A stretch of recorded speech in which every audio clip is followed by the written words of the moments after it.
He was sweet, but he wasn't the sweet bread. He is one of the best salesmen this country ever produced. Always generous, love young people, and always discussing what can be done to make them better.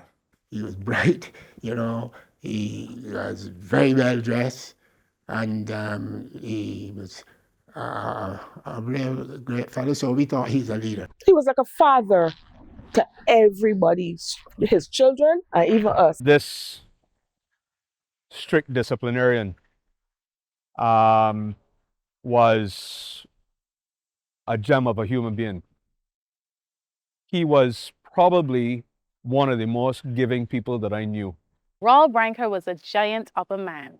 He was a West Indies cricketer, a successful Black Barbadian businessman, an independent senator, a loyal friend and encouraging boss, and a father who loved and shaped his children's lives and their business skills. While he's known locally and regionally for his contribution to international cricket, the legacy of his entrepreneurial endeavors remains an example of Black business excellence in Barbados. In this episode of We Bajans, we chat with close friends, family, and former employees of Mr. Brancker. We also feature one of the last interviews he did before he died on July 27, 2021.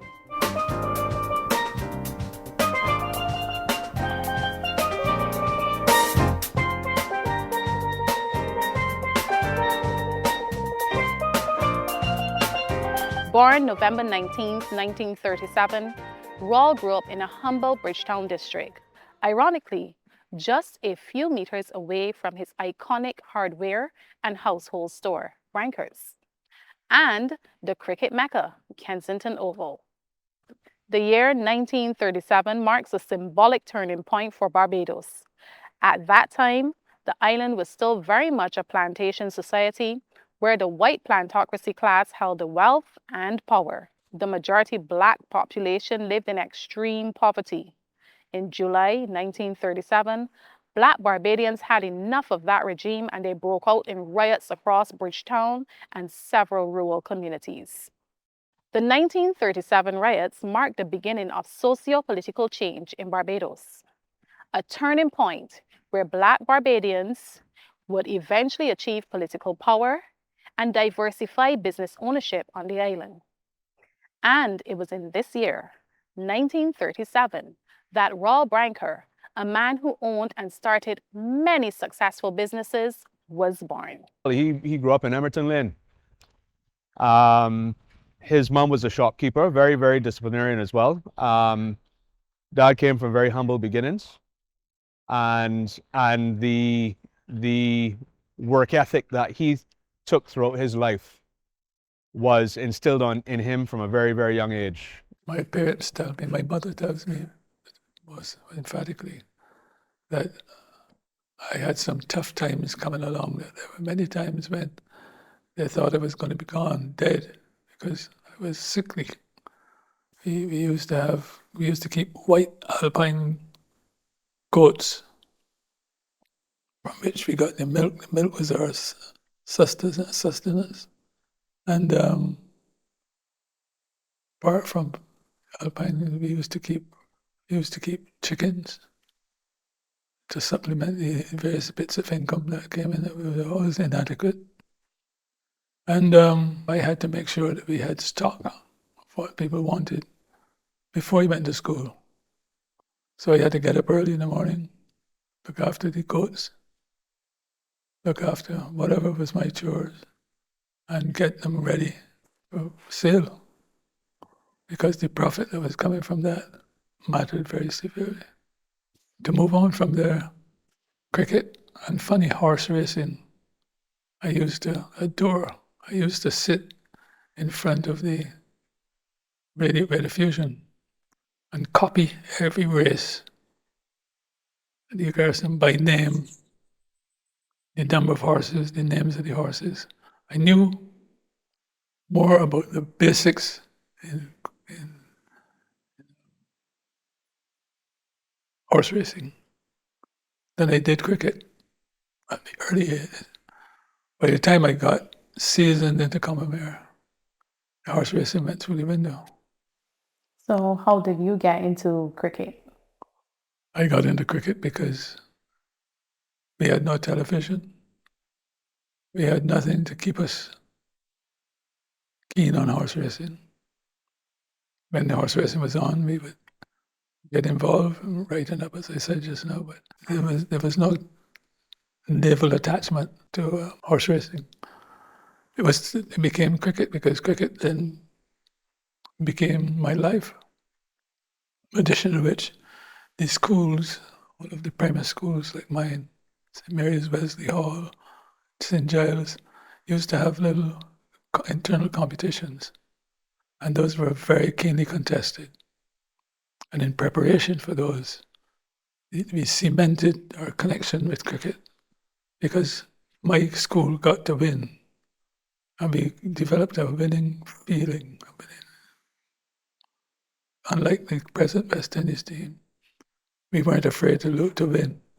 They have a problem in winning, and they just cemented it all in schools.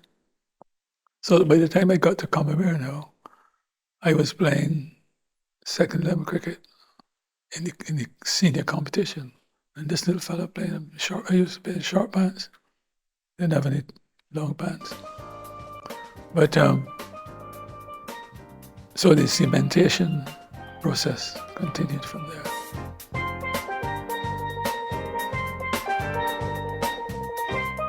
Rawle Brancker attended the St. Mary's Boys' School and then the Combermere School, where he met his lifelong friend and cricketing comrade, Wes Hall. Rawle also became friends with the talented boys from the elite and unbeatable Combermere School's cricket team. They all eventually went on to play for the Barbados or West Indies team and became outstanding men in society.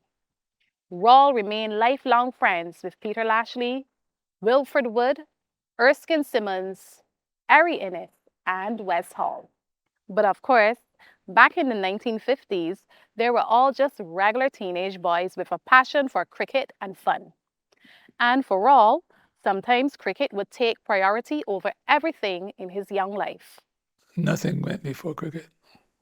So as a result, it was evil as far as my mother was concerned, because he used to pull me away from my chores and stuff like that, and she couldn't understand it, this stupid cricket thing got to stop, So she was on a mission to get cricket out of our veins, but it was too cemented. I first met Rawle I think it's 72 years ago, as we were two young boys going into Combermere. I met him at the gate.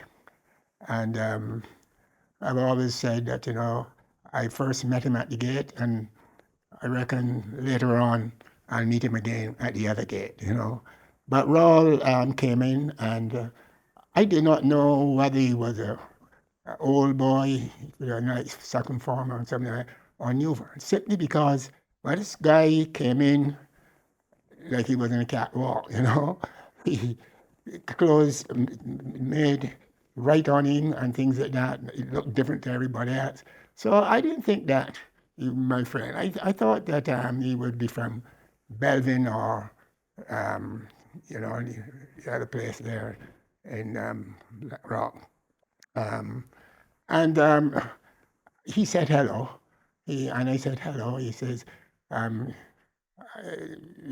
exchanged pleasantries. And he said to me, after, do you play cricket? I said, of course, that's why I'm here.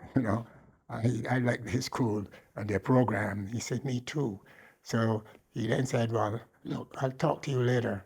I think we're late. So he went in. That day was a very thankful day for me, and Rawle was mixed up in the middle of it. The time came when we had to identify ourselves to the teacher. Everybody stood in the form. And the teacher asked us to identify ourselves. Could you please state your name and the school from which you're coming? Straightforward. But it clashed with the same fact that surrounded Wes. And I got up and I said, Wesley Hall, St. Giles. Before I can say St. Giles, he said, stop. I said, he said, do you understand what I asked you to do? I said, yes, sir. You said to give me the school, and my name and my school. He said, okay, go on again. I went around second time, and when it got to me, I said, Wesley Hall, and he says, go to the headmaster. So I did not know at that stage that going to the headmaster meant that you would get, blows without any, no evidence, nothing. So I I went to the headmaster's office, and the lady told me she's soon coming. He walked right in, very tall Englishman, Major No from the army. And he looked at me and said, what are you doing here? I said, the schoolmaster sent me. He said, what? And he said, you hold on. And he moved over, took up a whip from, upstairs. He had it displayed there. And I got 6 of the hardest lashes. Rawle Brancker excelled in the classroom and on the cricket pitch at the Combermere School. He attributed much of his early development and success to the mentorship of Ronnie Hughes, the Combermere School's games master at the time. Rawle in the classroom, I don't know if you realize that he had a very good, personality. He loved a joke. He gave many jokes, and it was very good. And I used to tell him when I see him when I look around, see him in the class, and I look around, I say, boy, you're the only curly-headed boy in a naughty hair class. And he used to laugh about that. And Rawle was fantastic. He was a very good cricketer. And in those days, we had very good cricketers. We had Rawle Brancker, Peter Ashley, Victor Callender. We had Scott. All these fellas were West Indian material. There's no doubt about that. And we went into the first division. There was a team of us that got attached to cricket in a way that it was inextricable. We had fellows like Wes, then the school got to know Wes. And interestingly, the headmaster we had, the English headmaster we had, was very attached to cricket. He loved cricket, and he was in his glory to find boys coming to the school he had gone to as well that were interested in cricket to the extent that we were. And it was just amazing. It was the first time I recognized that cricket bats, had left-hander, right-hander edges, because it was critical that you understood that if you were shooting to avoid a run out, you had to be using a bat that has the curve on that end, so that you wouldn't hit the ground and throw over. You would hit the ground and slide right in. So even today you hear of batsmen sliding in, and that is when you shoot, you're trying to beat the guy throwing the ball. So you're shooting through and coming. When Ronnie Hughes, who was our games master, history master, and everything, found out that we had this love for cricket, we had developed a team that was we were playing second 11, and we were defeating teams easily that played first 11. Very, very noteworthy, because I don't think many people remember it. Some people my age, I guess, and a bit older, who would make sure to come out on Saturdays and watch these little boys. And we never disappointed them. We had a terrific team, and we used to give people entertainment enough for their money. Ronnie Hughes was a white Bajan who had gone to Canada to study. When he was finished, Combermere was about to open, and he applied for the job, of course. And he came on to Combermere as a cricket coach cricket. Anything cricket was Ronnie was. So much so that when he kind of settled the 11 of us that he thought he would take us through to West Indies cricket, he made sure that he ordered gear, cricket gear. We never knew it before. I mean, we were little boys. We have parents couldn't afford to pay the games fees. So anybody was looking to buy a specialty glove and a specialty bat. Ronnie said, no. Many a good wicket has fallen because gear was not right. And he went to the headmaster and told him that he wanted permission to go through the accounts as it related to cricket and history and so on, because he wanted to find some money. The school wouldn't give him any in the budget. He wanted to find some money somewhere hiding that he could use to buy, because a left-hander's bat is different from a right-hander's bat. The edge of the bat is curved differently, so that when you shoot, as I explained earlier, you don't buff over and hurt yourself.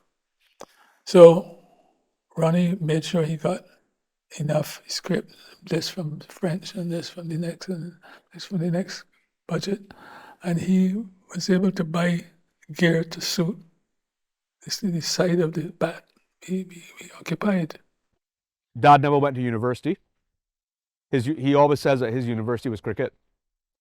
The ability to manage himself and his affairs from a very young age, because I think he was brought on to the Barbados cricket team, I believe, I could be wrong, but I believe it was at 17. Most people at 17, they don't even, they're still in high school, they don't know what direction they're going in. So from a very young age, he had to manage himself. And through his experience with playing cricket for Empire first, then for Barbados, and then for West Indies, the experiences that he garnered through those appointments, he always says that that's his university, and that's where where his discipline and his work ethic were formed, I think. So every time I refer to him all the time as my professor that I never had. But he's such a wise man. He has such a brilliant mind. He's always willing to help. He's been my professor, really. He's been able to take ordinary skill, mold it into something special. What skill did you have that he helped to mold and send us in the right direction? Preparation for life. Getting ready to meet the world and win. But a man of very few words. But when he spoke, he made sense every time. And he dealt with issues that, of course, you are going to be butting upon every day.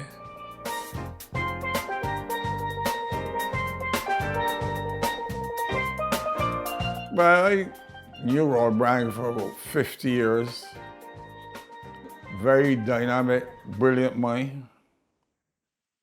A top-class businessman that fight all the challenges. Developed quite a lot of industry in Barbados and some in the Caribbean. Always giving good advice to people, including me. And in truth and in fact, he is the one who responds for the shirt jocks. You might not be born then, but he responds for the shirt jocks being the top business suit in Barbados, even though the shirt jock was not designed in Barbados, it was designed in Guyana.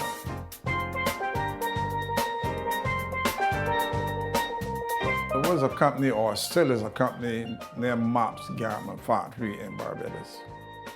It was a little small place, no bigger than where we are here now. No, I'm talking about this space, not as big as this. And when Rawle saw the shirt jack in Guyana, he brought shirt jacks back to Barbados and asked Map, who was the general manager of Mop Garment Factory. He tell me he see a potential for these things in the Caribbean. But Mop had a little small place like how we all of us started. And Rawle went through the Caribbean and got tremendous orders for these shirt jobs. Because, by the way, I forget to tell you that one of the best salesmen the country ever produced is Rawle Brancker.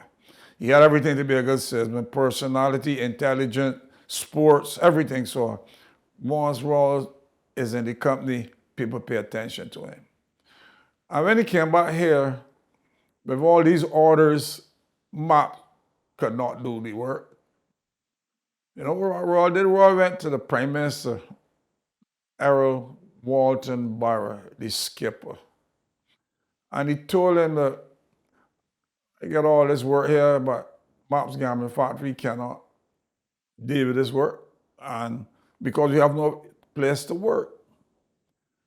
And Barrow told him, the Prime Minister then, he told him, look, give me a couple of weeks, and I'll get back in contact with you. In a couple of weeks, the Prime Minister did get back in contact with Rawle and tell him, come and see him, he want to show him something. Took him into Grisette's. And when he went to Grisette, the PM handed him some keys and tell him, go to that building there, number 8 or whatever the number would be at that time, and see if that suit, if you could do something with that. So, but the PM did not go, you know, he sat in the car. And the PM could have gone, but you know, Barrow style. And Rawle went up. When Rawle opened the door, this fantastic building, you know, not a new building, they were clustered, so to speak. Clean, tiles, paint, everything. And Rawle came back down. And Mr. Barrow asked Rawle, is that any use to you? Rawle said, use to us? There's more than use to us. And he went to hand the keys back to Mr. Barrow, the Prime Minister. And the skipper said, I thought you want a factory to work in. I give you a factory to work in, you give me back keys? He said, well, we're going to raise the price. And Barrow said, price? And then they do no price. He said, I do that Mop's Garment Factory. Through you getting a whole set of work to do, a Mop must be in a position to do the work. We discuss price. And that's what you see Mop's Garment Factory excel to the level that I excel at. Rawle Brancker had already co-owned a men's store called El Hombre and a trading company called Harriet's Enterprises.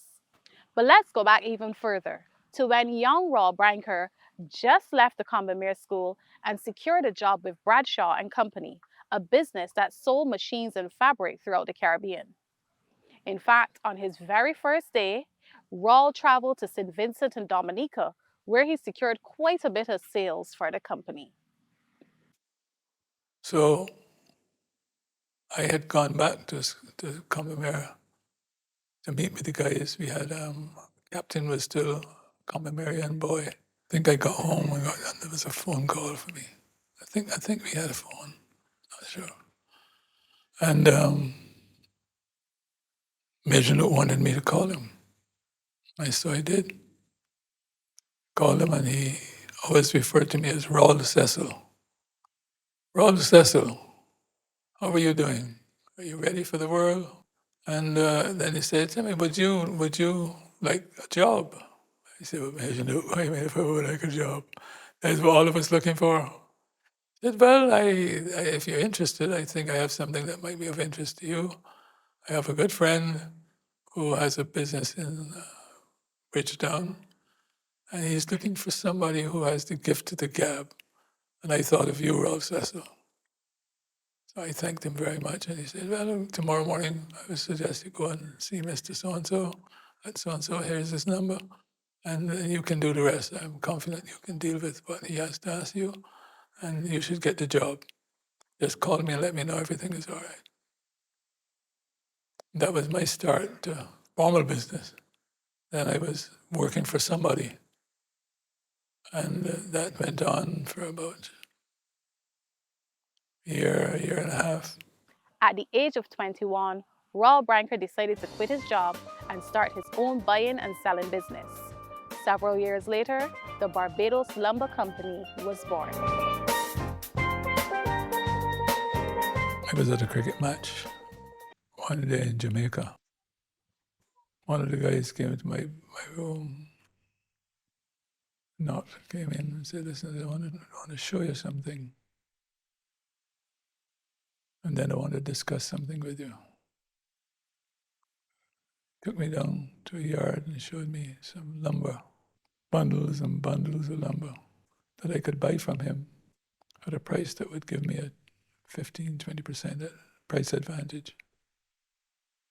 And this is what was critical in the whole thing with that commodity.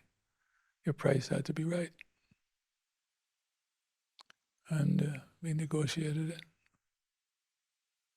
And in 2 months, we had a treatment plant set up. And with the price right, and nearby availability, a lumberyard was set up. Treatment plant was bought. We had a lot of difficulty with it because the existing cartel wasn't too happy because they thought they had a right to the lumber business. That's the best way I can put it. There's no other explanation. They thought they had a right to it, and we were outsiders, intruders. Who dare us import lumber to the Queen's country? Rawle used to do any and everything he can to improve the quality of life for Barbadian and business in Barbados. He loved to see success. When Rawle took over, when Rawle and the others, Amory Phillips, and then you have the Sir Charles Griffith and the top accountant that was there. I can't remember all them names, but I knew all of them. But those men, under the guidance with Rawle as a marketing expert, he was, fight against all and every odd in this country that lumber company must not succeed. The reason why we also fail in this country is because there are a lot of black people in this country with a lot of wealth. They don't own nothing much, but they got enough money, but they don't invest it. And they die and they leave the money, the children, the family fight over the money, and in the end of the thing, there's nothing. I think that Dad had some perceptions when he started in business that there were certain people that didn't want him to succeed. He often told me stories about, well, finance was a big thing. He didn't like banks very much at all. But, you know, we're in an environment where we can't live without them. But he took them to task on a number of occasions. And his first loan, I remember, he said he walked up and down Broad Street. Every time he went, he was told that he had to get something else. You know, I think that he thought that there were powers behind the scenes working against him. Whether or not that's true, I don't know. And you know, I think that while things have gotten better, some of that still exists.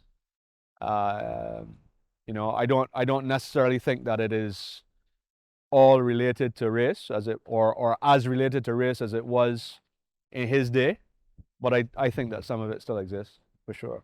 So let's describe what the culture, the business culture was like in Barbados back in those times, because you were really going into new ground. So you would have been stepping on shoes that Serious were territory. Yes.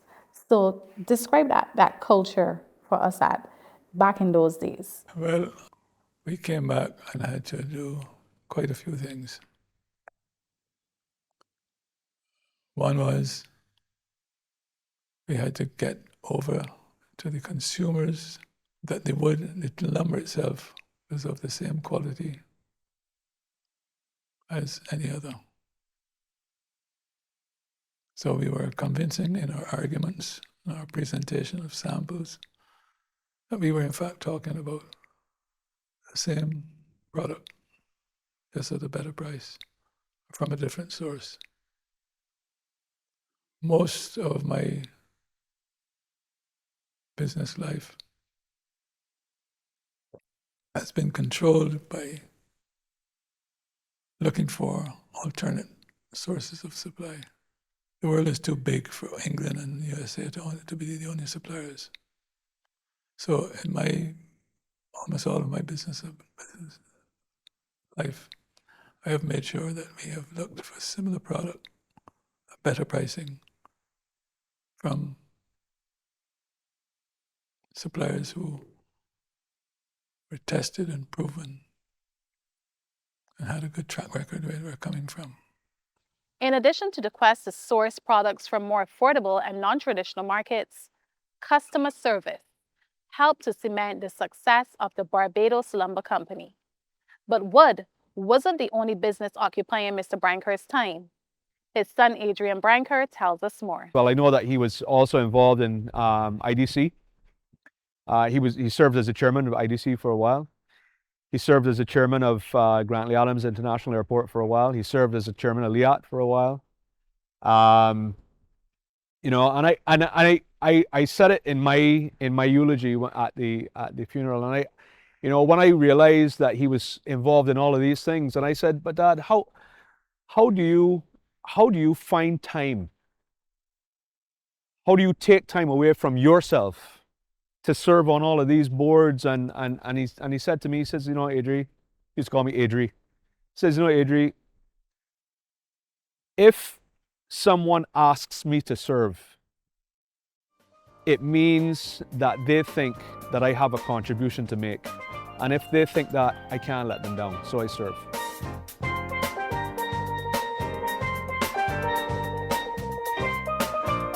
Dad was an entrepreneur. He looked for opportunity, and actually the way that Branckers came about, I don't know whether or not he's ever told this story or if this story had been told previously, but coming through Combermere, he had a friend that left Barbados and went and migrated to Brazil, and this was in the late 60s. So, you know, to get to Brazil was a big deal. And somewhere in the late 70s, early 80s, Dad was building his home and was frustrated by the fact that he could not find in Barbados anything other than a white 6x6 tile. You could get any tile you want as long as it was white 6x6, right? And he wanted something different. And in speaking to his friend in Brazil and talking about his frustration, his friend said, but you should come down to Brazil. They have all kinds of tiles down here. And Dad told this story so often. At that time, you had to fly to New York first, and then get on a jet and fly all the way back past Barbados and go down to Rio. And it was a 747, and he made sure that he got the seat at the door because of 400 passengers on the plane, and he wanted to make sure that he gets out first. And he gets out of the plane. Sorry, there's a little bit of segue, but this is a good story. He gets out of the plane and presents his Barbados passport. And the immigration officer looks at the passport, looks at him, looks at the passport, looks at him, calls over some other officers. They look at the passport, look at him. And then finally, they usher him into a room, an interrogation room. All the other passengers come through. And when they finish clearing the plane, they come back to him, I don't know, 45 minutes, an hour later, and finally got somebody to speak English and says, we see your passport, we see the name, show me on the map, because we don't see it. And Dad goes up to the world map and shows him this little speck in the middle of the ocean. And they say, well, yeah, we see the name, but where's the country? So he used to love telling that story. Anyway, that was a little bit of segue, sorry. So anyway, so Dad went down to Brazil, went to a tile factory, chose all of his tiles, organized shipping them to Barbados, finished his house. And as you do, you have a housewarming party. Everybody came over and they were like, where you get these tiles from? This is amazing. And a light bulb went off. And that's how Branckers was born. Out of a container in Pondside, which is now, they call them London Towers in Bay Street. Right opposite, used to be a gas station right there in Pondside. It was a little container right there. And I was probably, my sister was 3 years my elder. So I would have been maybe 9 and she 12.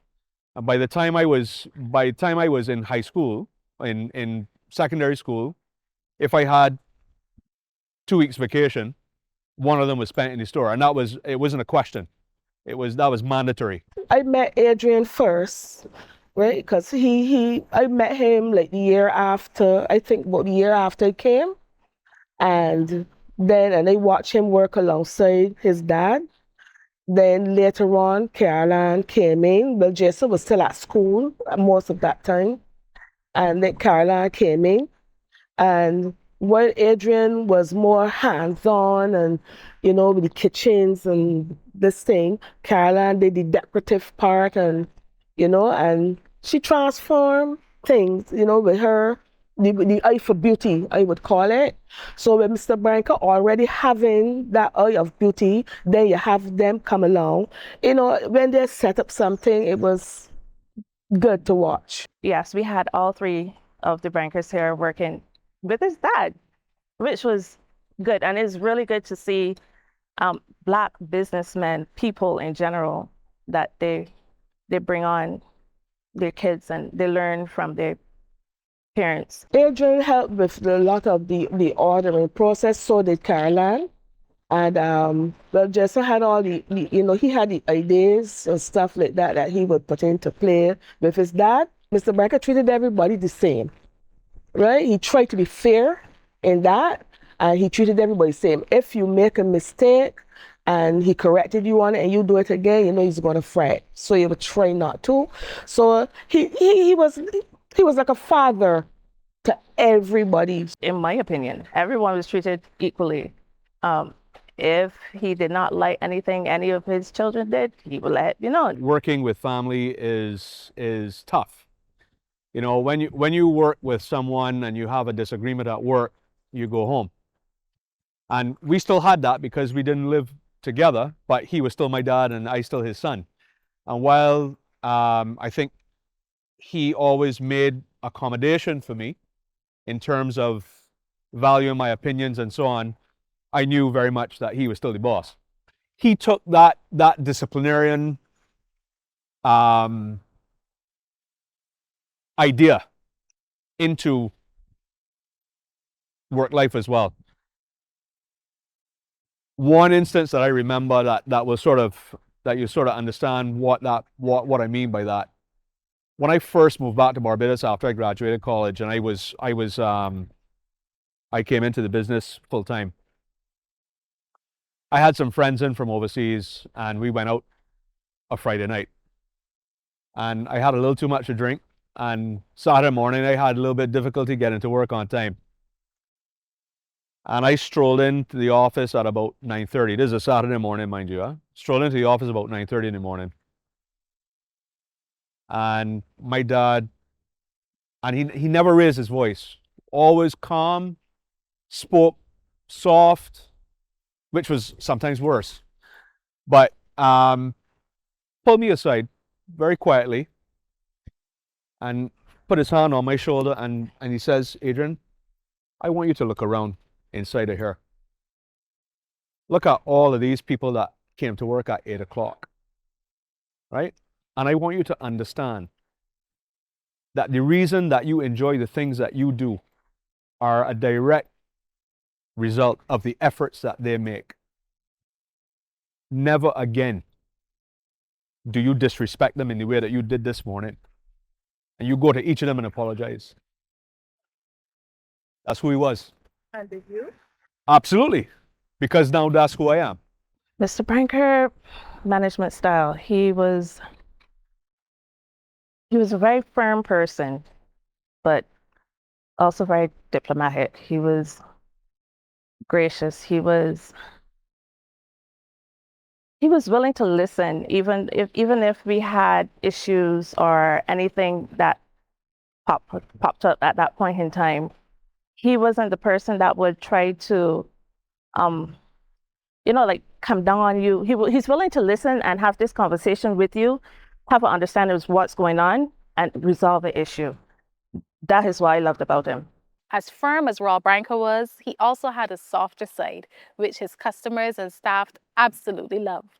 He had this magnetism about him that people felt comfortable, they felt cared for. He had a natural way and understanding of customer service that was very, very difficult to find. Still is in Barbados, and it was just like a magnet. Yes, there were some instances where we had clients or customers wanted to deal with Mr. Brancker himself. It's because he had that lovable aspect about him. He was approachable, so they like to deal with him or know that they're talking with him. He's the same way too. He loved the idea of going down in the showroom and meeting with the people. So it worked both ways, really. We were repairing the warehouse floor. The rain fell that whole night. And he agreed he was going to stay and help us. So he took off his shoes and stuff like that. And you should see us out here mixing the mortar. And we use the rainwater to help us. And then he would leave us and go to the gas station and buy beers and come back. And 3 o'clock, 4 o'clock, we here. And it was like one family, one unity. Yeah, that was good. I always remember that. Friday afternoons, the sit van would be out here, and every Friday it was a purple slushy for him. So even if he wasn't around, we had to buy it and put it down for him. To Valentine's Day, every Valentine's Day, he got us flowers, the females flowers, and they have 1 year that he missed Valentine's, and he brought the flowers the following day, and he apologized the entire day for missing February 14th. He's very chivalrous. Allow him to open the doors, any door, entrance to somewhere, the car door, allow him to open it. If not, if you do it, he'll be like, "What are you doing? I was coming. Leave it alone." He will share like moments with you when it was your birthday, Valentine's. You look out for these small intricates of appreciation, these little roses and stuff like that there with you. And at Christmas time, we look forward for the ham, a little fish, a little moment, but it was good. Over the years, Mr. Brancker's health began to decline. Eventually, things took a turn for the worse, and his doctor told him he had chronic kidney disease, and he could die from kidney failure. His only options for survival were hemodialysis, peritoneal dialysis, or kidney transplant. Devastated by the news, he weighed his options and decided to get a transplant, which meant he needed to find a donor who would be the perfect match. Miraculously, none other than his loving wife, Roxanne, turned out to be his perfect match, and she didn't hesitate to give him one of her kidneys. Both Caroline and I got tested as donors. Caroline was immediately disqualified because she had an autoimmune disease. And I found out through that experience that I was pre-hypertensive. So in reality, his sickness forced me to change my life to save me. Actually, that's the first time that I've really articulated that, but that's what it is. And then Roxanne says, well, why don't I get tested? And fortuitously, she was a 99.9% match. I'm absolutely unbelievable. And then things just went from there. Yeah, so it's yeah, no amount of words could aptly describe how we feel about that, you know. And I know that Caroline feels the same way. I know that Jason feels the same way. You know, it's her selfless act gave us, I don't know how many additional years, but you know, gave us additional years with Dad for sure. After Mr. Brancker's health improved, he continued working. But then in 2014, his only daughter, Caroline Brancker, who was the director of special projects and merchandising in the business, died. This was a devastating blow for Rawle and the family at home and at work. Caroline was an angel walking on earth.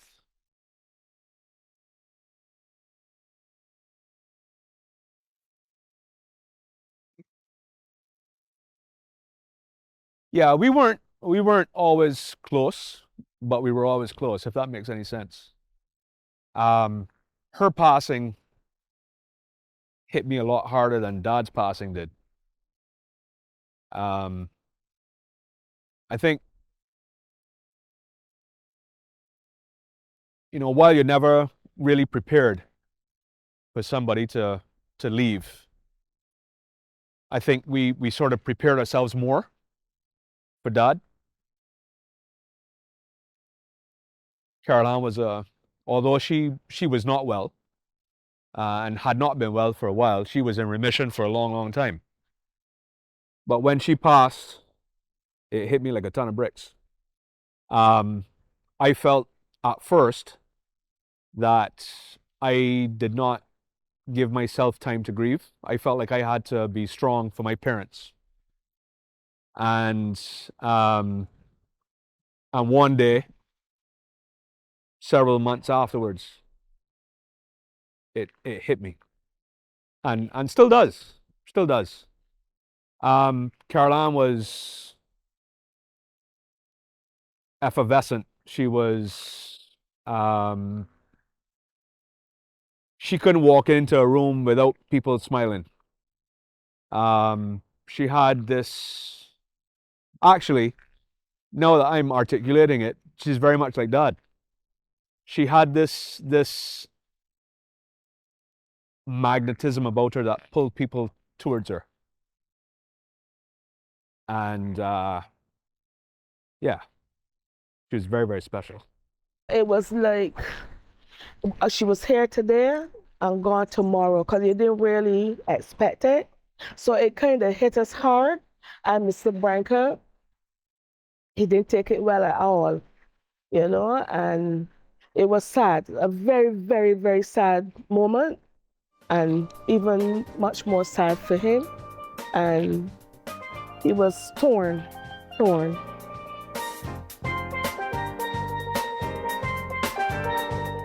After decades in the business, Branckers closed its doors in 2020 after fighting hard to survive in an expanding business landscape that had become the reality in Barbados. I think we got gobbled up by competition that we couldn't compete with anymore. When we were a big fish in a small pond, or not big, we were never a big fish, but we were one of the only fish in a small pond. The pond didn't get any bigger, but there were many more fish and bigger fish. And, you know, it was, that's the laws of survival. You know, there are only so many people to buy tile from in the world. And if we are going to the same people that bigger fish are going to, they can negotiate better prices than we can. They have affiliations with shipping lines and so on. It's impossible for somebody to compete or to continue to compete. Even though we had the social capital that my father had garnered over the years of his business, it became more and more difficult, and we held on for as long as we could. At the end, we just couldn't do it. When we realized that we were coming to the end, Mr. Brancker, every now and again, he popped in to see how we were doing. The staff on its own, we searched for anything that we could sell. We searched the warehouse. We held sales out here under the tent. People then that had projects that they wanted to finish up, but they really worried too much about the details, all that we did. People came to us then for the last minute help. So it was overwhelming, full of anxiety. You know, it was this moment of, you know, soon we won't be here, but we tried to hold on to see how much longer, you know. So everybody came together and we helped who we could, and we helped, you know, and till then, when the end finally came, you know, it was now a rush in another area in that we, you know, national insurance came into play and we had to get all those things sorted out. So it like, it came to a moment nowhere a loss, right? But we worked through it well, I would say. We worked through it well. We tried to understand why it happened, where we were going, what was happening with us and all of that.